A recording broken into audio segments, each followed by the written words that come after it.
September the 11th was the day that everything changed. It was an ordinary day, sat at your desk, everyday experience, and then suddenly you were in the middle of a war zone.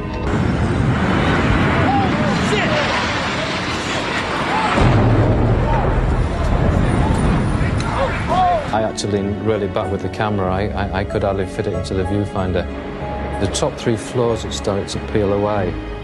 So I now knew that the building was beginning to collapse. And I swung the camera around and started to run down the street. Get my back, get my back, get my back, get my back. Close as we can get to the base of the World Trade Center. You can see the firemen assembled here, the police officers, FBI agents, and you can see the 2 towers. A huge explosion now raining debris on all of us. We better get out of the way.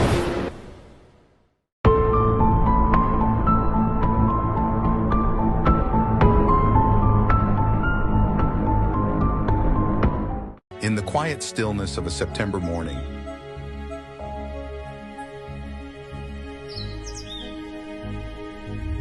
the world changed forever. Now, some very, very sketchy details reaching us here at Sky Centre. Important enough to bring to you, though, at this early stage. We believe that a plane has crashed into the World Trade Center. Somebody hit the World Trade Center or the Trade Center. The World Trade Center. The time was 8:46 a.m. when suddenly Flight 11 that took off from Boston crashed into the World Trade Center's North Tower.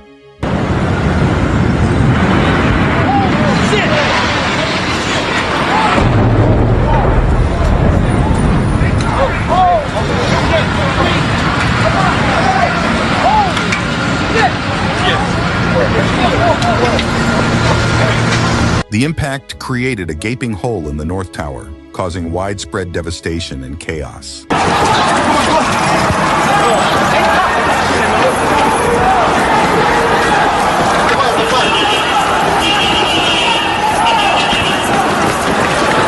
The plane that hit the North Tower was a Boeing 767 of American Airlines Flight 11. It took off from Boston and was scheduled to land in Los Angeles. There were 76 passengers, 11 crew members, and 5 hijackers on board. One hijacker on the plane was Mohammed Atta. He was the leader and was a trained pilot. Mohammed Atta unintentionally alerts the air controller in Boston about the attack. Is that American 11 trying to call? Buddy, we have some planes. Just stay quiet and you'll be okay. We're heading to the airport. And who's trying to call me here? American 11, are you trying to call? Nobody move. Everything will be okay. If you try to make any move, you'll injure yourself and the airplane. Let's stay quiet. After hearing the broadcast from Atta on Flight 11, Boston Air Traffic Control alerts the U.S. Air Force's Northeast Defense Sector, who then mobilized the Air National Guard to follow the plane. But unfortunately, they couldn't do anything because after a few minutes, the plane crashed in the North Tower. It's 8:52 here in New York. I'm Bryant Gumbel. We understand that there has been a plane crash on the southern tip of Manhattan. You're looking at the World Trade Center. We understand that a plane has crashed into the World Trade Center. We don't know anything more than that. We don't know if it was a commercial aircraft. 17 minutes after the first crash, news comes in that United Airlines Flight 175, which was also heading to Los Angeles from Boston, has been hijacked by 5 hijackers. They once again overpowered the pilots and took control of the plane and crashed it in the South Tower. At least 3 sides of tower number 1, and that is the only building. It's exploding right now, Tommy. We're seeing another apparently plane. That was another plane. We have a witness who we just spoke to a moment ago. We're hearing from Carl Tendler, who was at the Village Apartments in Washington Square. We're trying to bring him on the air. All right, that Carl? was a second plane that just blew? Number 1. It's been another one, Carl. Yes, he hit in building number 1. The other building. Yes, he flew right into it. Now at this point, the president of USA, George Bush, reaches the classroom of a school to read books with the children in the class. After some time, George Bush's chief of staff comes in the classroom and whispers in his ear that America is under attack. Bush ignores this and continues reading the book and takes pictures with the children and teachers. Those 7 minutes in which Bush sat in the class were very important because the news of the crash spread worldwide, and later people criticized Bush for not taking immediate action. Here's how it felt like being in the building at the time of the crash. And at that time, you started to see that there was debris coming down, and it was because the first plane went through World Trade Center 1. And is that the tower you had been in? I was in World Trade Center 2. You were in 2? Yeah. So we start running back into the building, and half of us are going one way, and the other half are going the other way, and then some of the debris was falling onto the building and was hitting some of the folks that were behind us. And I just remember looking back, and a piece of, it was either a piece of the building or the plane, just completely flattened out a taxi cab across the street. And that's when I knew that there was a major issue. The person I was, we were trying to get back into the building, but one person we were pushing this way, and another group were pushing that way. Everyone was panicking. And so the guy in front of us started punching through the glass to try to get us in. And he finally punched through. We got in, and just mass confusion. And I remember my roommate at the time stating, "That was a plane. I heard a plane going through, hitting the building." And I said to him, I said, "Alan, planes aren't allowed to fly around, that close to the buildings. That had to be a generator or helicopter maybe hitting the building, but it was the plane." And what's interesting there is that at the time, I left everything upstairs. I mean, my phone, wallet, and I told my roommate, I have to go upstairs. I have to go grab my stuff, all my personal belongings up there. And he said, no, don't do that, don't do that.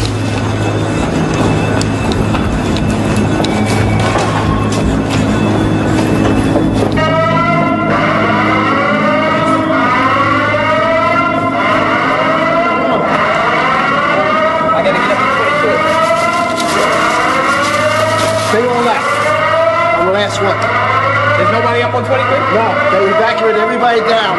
All right, they're probably going to the bus. Thank you. Yeah.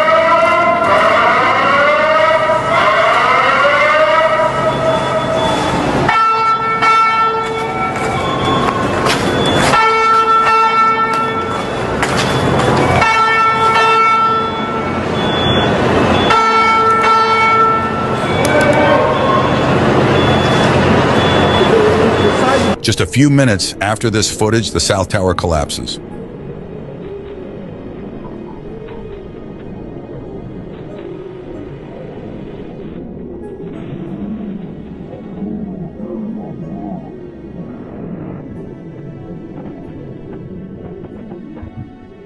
So I was standing in front of the South Tower when I heard this loud noise that sounded like 100 freight trains riding down the rails, and looked up and saw that the South Tower was starting to collapse in slow motion. Instinctively, I brought a camera up to my eye. Voice in the back of my head said, "Run." I landed about half a block further away from the buildings than I started, but somehow managed to hold on to 2 cameras that were around my shoulders, and about 90 frames, 90 photographs that I had taken in the previous 40 minutes. It was a beautiful, beautiful morning until 8:48 a.m. Some people might not know this, but on that day, 4 airplanes were hijacked. 2 of them crashed in the towers. What happened to the rest of the 2? Well, let's talk about that. After a few minutes of the second crash, news comes in that 2 more planes have been hijacked. One plane is American Airlines Flight 77 heading to Los Angeles from Washington, D.C., and this flight also had 5 hijackers in it.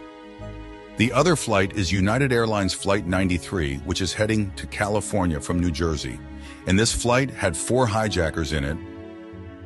Both of the flights get rerouted to Washington, D.C., the capital of USA. On the outskirts of Washington, D.C. is the headquarters of the U.S. Department of Defense.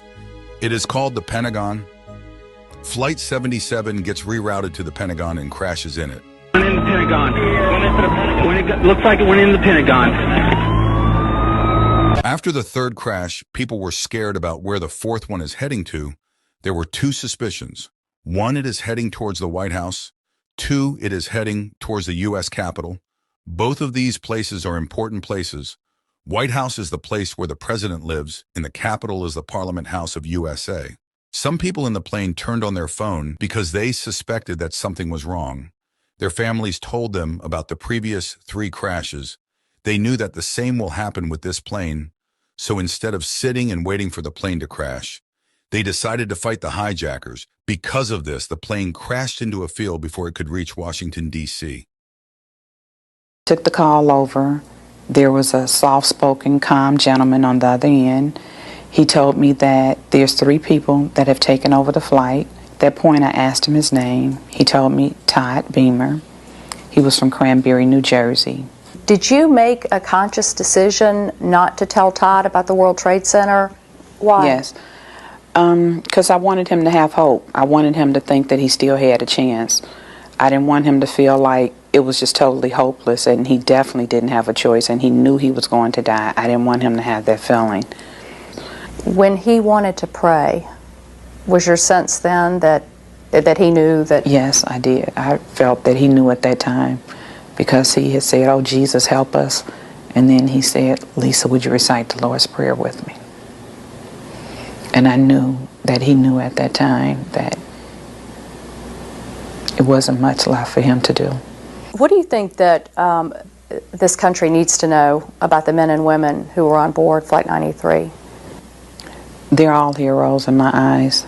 They really are. They all pitched together, and they did what they thought was the best thing to do at that time. And I feel that Todd played a great role in that, because when he told the guys, "Are you ready?" I assumed that they were waiting on his cue. Then they responded to him, and he said, "Okay, let's roll." The 9/11 attacks shook the whole world. It changed the world forever. But after all of these attacks, everyone might be thinking that who did it and why did they do it? Well, USA government informed the public that the leader of Al-Qaeda, Osama bin Laden, was behind these attacks. And on May 2nd, 2011, Osama bin Laden was killed by U.S. Special Operation Forces in Pakistan. Tonight, I can report to the American people and to the world that the United States has conducted an operation that killed Osama bin Laden, the leader of Al-Qaeda, and a terrorist who's responsible for the murder of thousands of innocent men, women, and children. It was nearly 10 years ago that a bright September day was darkened by the worst attack on the American people in our history. The images of 9/11 are seared into our national memory. Hijacked planes cutting through a cloudless September sky, the Twin Towers collapsing to the ground, black smoke billowing up from the Pentagon, the wreckage of Flight 93 in Shanksville, Pennsylvania, where the actions of heroic citizens saved even more heartbreak and destruction. And yet we know that the worst images are those that were unseen to the world. The empty seat at the dinner table, children who were forced to grow up without their mother or their father, parents who would never know the feeling of their child's embrace.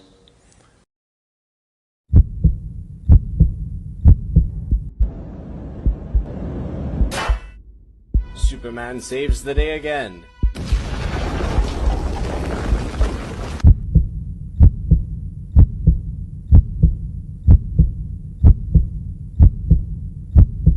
In the first part of the video, we all saw the events of 9/11 as they unfolded. Now let's discuss who was actually behind these attacks. What's most interesting is that after 2 decades, 1/3 of America believes that 9/11 was an inside job.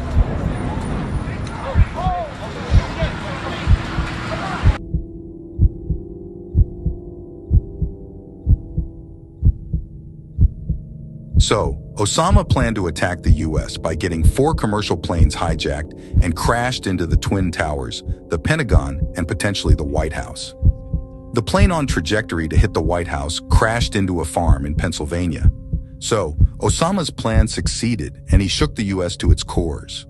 After the plane crashed into the Twin Towers, something really odd happened, which gave the birth to the 9/11 conspiracies. Both the towers were on fire, and after a few minutes, the first tower collapsed.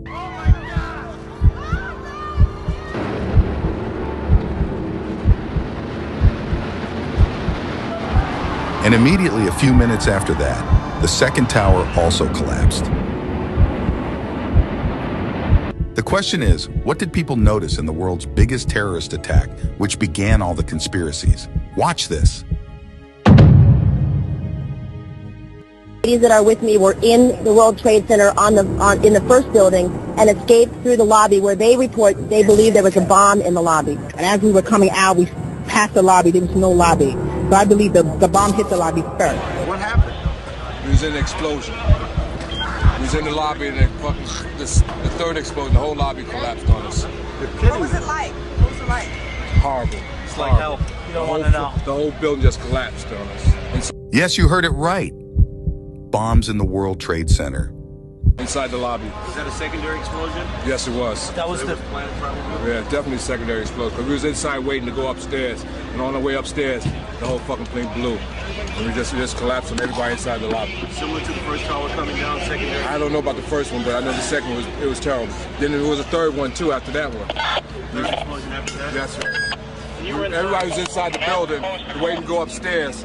And they just let loose. Everything just let loose inside the building. So what you told me is that there was the plane or whatever hit the building, then a secondary explosion. It was like 3 explosions after that. We came in after the fire. We came when the fire was going on already. We was in the staging area inside the building, waiting to go upstairs. Then they exploded. The whole lobby collapsed on the lobby inside. And it's just mayhem after that? Just man, everybody tried to make their way out. Just trying to help all the brothers get out. A lot of people trapped inside. I was sitting in the Brooklyn Navy Yard, close to Brooklyn. We watched the first explosion. As we were watching the buildings, I saw a black, very large airplane fly right into the second building. It came out of the south. It was so surreal, like a movie set. Second and third explosions also, right? We were in the building for the third one. It collapsed. I was on this drive here for the other one. People don't understand. There may be more. Any one of these fucking buildings can blow up. Bomb in the building, start clearing out. Bomb in the building, start clearing out. I believe that censorship started from the very beginning because when I was telling my story, they told me, oh, cut this out, cut this out. It was the first hijacked plane that hit the... It was the first hijacked plane. No, hello, that was an explosion before 9/11, before the plane hit the... So if you look at the sequence of events, at first the bombs exploded in the lobby, then the planes crashed into the building, and then the building collapsed. I happen to think that they had not only a plane, but they had bombs that exploded almost simultaneously. Even after the crash, the Twin Towers remained standing. But all of a sudden, the first tower collapsed. As close as we can get to the base of the World Trade Center, you can see the firemen assembled here, the police officers, FBI agents, and you can see the 2 towers. A huge explosion now raining debris on all of us. We better get out of the way. Followed by the second tower's collapse.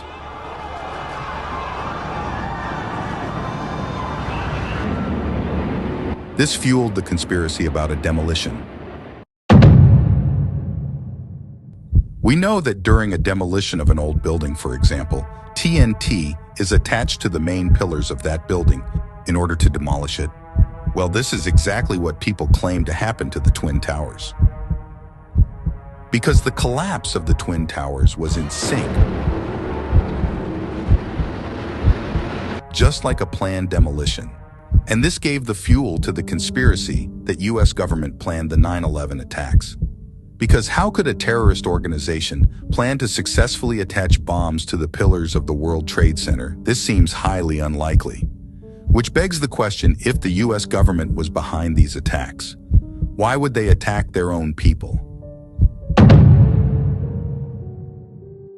The U.S. government wanted to go to war with Iraq and Afghanistan. Good afternoon. On my orders, the United States military has begun strikes against al-Qaeda terrorist training camps and military installations of the Taliban regime in Afghanistan. My fellow citizens, at this hour, American and coalition forces are in the early stages of military operations to disarm Iraq, to free its people, and to defend the world from grave danger. On my orders, coalition forces have begun striking selected targets of military importance to undermine Saddam Hussein's ability to wage war. These are opening stages of what will be a broad and concerted campaign. More than 35 countries are giving crucial support. Well, what better justification can one get than the biggest terrorist attack happening in your country and using that as an excuse to go on war with these countries?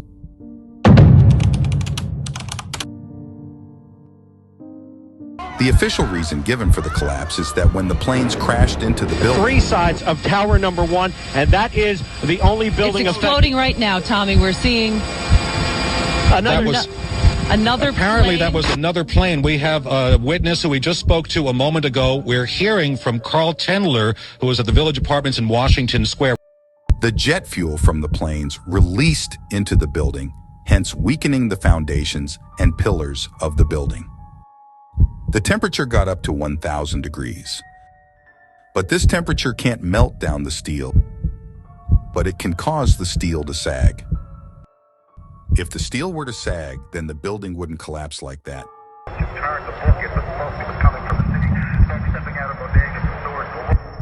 Hence, leading people to believe in the bomb theory. Let me tell you a fact that will blow your mind. The businessman, Larry Silverstein, who had leased the Twin Towers, got terrorism insurance just 2 months before the 9/11 attacks. The obligation now was to put it back. It dawned upon me very, very swiftly that we couldn't let this go. We couldn't let this sit fallow because there were families leaving Lower Manhattan by the thousands. And after the 9/11 attacks, Larry Silverstein got double the amount of money of the original lease of the Twin Towers, which equates to $4.5 billion plus.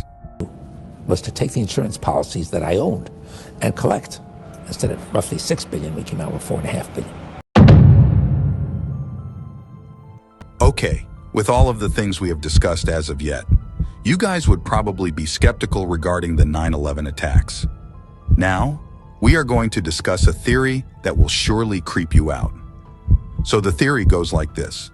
The US government gained a lot of benefits after the 9/11 attacks, because after the attacks, the US government could legally spy on any person without giving any reason, due to the passing of Patriot Act, which led to the installation of thousands of cameras all around the US. In the heat of passion, the other politician in the Congress also advocated for this act without looking into the downsides. If the US government was behind these attacks, then it would have been planned 20, 30 years ago. This is where predictive programming comes in.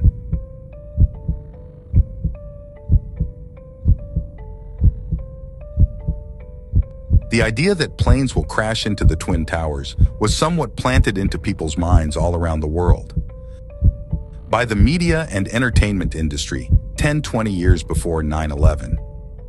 Take a look at this.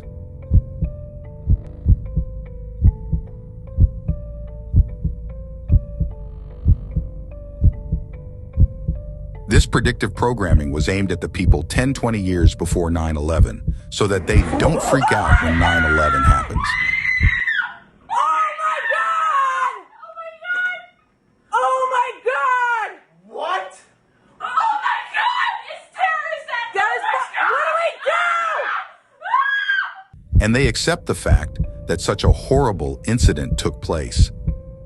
Now, looking in retrospective, people who consumed media before the 9/11 incident could have easily predicted 9/11 if they had known about predictive programming. What's more scary is the fact that if predictive programming is going on, how many upcoming planned events are being programmed into our minds right now?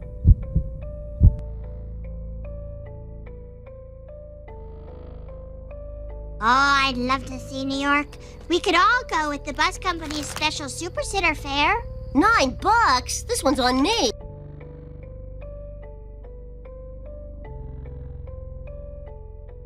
Don't forget to hit the like button and subscribe to our channel. Make sure to turn on the notification bell to stay updated and never miss out on another mysterious revelation.